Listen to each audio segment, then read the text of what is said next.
हमरा दोनों आंखों में दूध बूंद डाल दो। ए बाबूजी रौरा जब से डॉक्टर से देखवैले बानी तब से दोनों अखवा से साफ साफ लौकता नु। हां बहू एकदम साफ साफ लौकता। ये सब तो ना देखा के मिलत रहलक हो तो हमार मन छटपटा के रहलक। का मतलब बाबूजी? मतलब कि दवाइया बड़ा सेट करता, आँख के सामने सब चीज साफ साफ झलकता। ओ ठीक बा, दी डाल दी। बहू देखिए बचाइए के 2 बूंद से बेसी मत डालिए, ना तो कहीं से आँख में ड्रॉप भभकल तो तुरंत मंगल ग्रह के दर्शन हो जाये। का बाबूजी रोरू कुछ बोले ली दी, 2 बूंद से ज्यादा ना गिरी। डाला डाला डाला ली बाबूजी डला गई, अब हम जात बानी। ठीक बजा।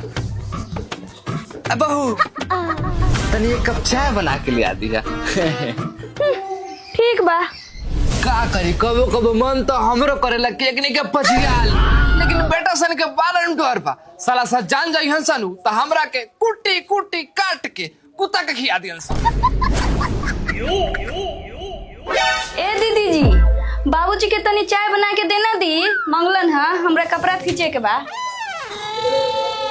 ई बुढ़वा के सुतला से उठ के चाय बना के देनी हटे, एक थड़िया हुरला के बादो फिर एकरा चाय चाहिए।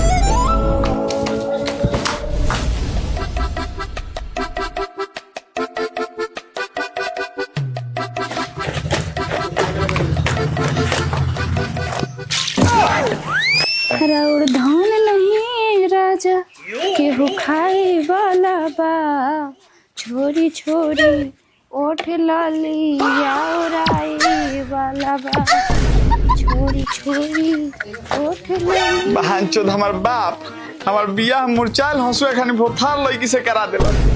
हमरा छोटका भईवा के छुरी लेखा एकदम चोसक मेहरा खोज लेता।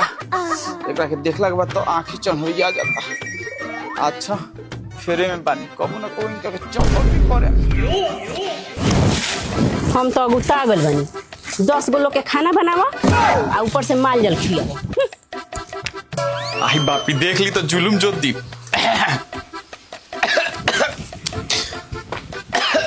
काजी दूरिये पर खड़ा होके का कुत्ता खानी घों कइले बन, भीतरिया काहे नहीं घुस? ए त कहां से घुसी भीतरिया? देखत नहीं उघारे निगारे हो के क्या कलवा पर बैठ के कपड़ा भीचतिया। कितनो बानी तो ओकर भसुनु बानी, ओकरा आंख में लाज नहीं खे, हमरा आंख में बानू। ये इतना बेपर्दा में रहती है कि हमरा मर्द के पानी पियल दूर कर दिया। रुकी तो मेरे के बताओ तनी। कारे छोटकी तोरा बुझाता कि ना घर में ससुर भसुर बा तो कपड़ा खींचे बैठल बड़े तो दहिया तनी तोप झप के बैठते तो रूपो में से झड़ जाइत का। हमर भातार कब से दुआरी पर खड़ा होके खोखता खखारता पानी पिए खाती तोरा सुना था? तो केकरा से कितना बच के रही घर में ये दीदी जी रौरे बताई ना।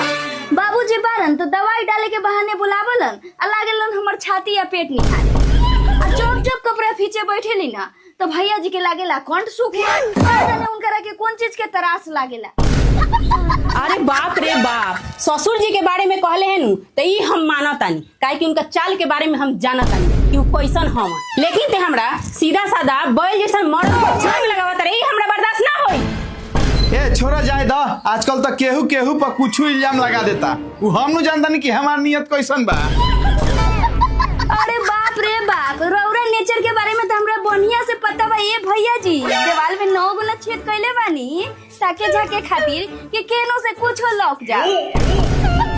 अरे बाप रे बाप, ई छिनड़ी हमरा मर्द के तो इज्जत उतार देलक। इज्जत सब लंगटे आवे दे देवर जी के, तब उनकरा से कह के तोर हम उपाय करवावतानी। ए जी हम जातानी घर में, हमरा देह में लहर कराता ना तो 1 मिनट रुक जाम तो छिनड़िया के लुगा खोल दे। ए रूबी सुना ना, का हो कहतानी कि सरिया खोलना तो बड़ा मजा आई।